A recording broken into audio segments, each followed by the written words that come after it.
इथं बारीक चिरून घेतलाय कोबू, बारीक चिरलेला कांदा, बारीक चिरलेली हिरवी मिरची, कोथिंबीर, चाट मसाला, धनिया पावडर, ओवा, लाल मिरची पावडर, चवीनुसार मीठ.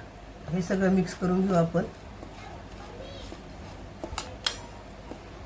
आणि थोडीशी काळी मिरी पावडर मिक्स करून घेऊ. मी विसरले होते टाकायची काळी मिरी पावडर. आपण इथं मैद्याच्या पिठाचा गोळा घेतलाय. मैद्यात फक्त मीठ टाकून मळून घेतलेलं आहे. आता तो आपण लाटून घेऊ.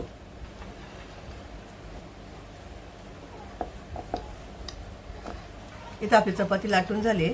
त्यावर कोबीचे केलेले मिश्रण ठेवूया. मडपून घ्यायचं.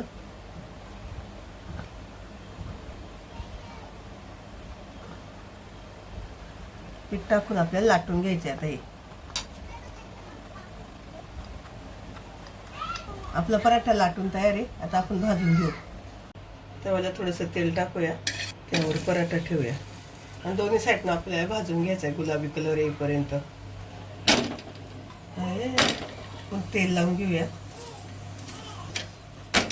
इथे आपला पराठा तयार झालाय. गॅस बंद करूया. पराठा काढून घेऊया.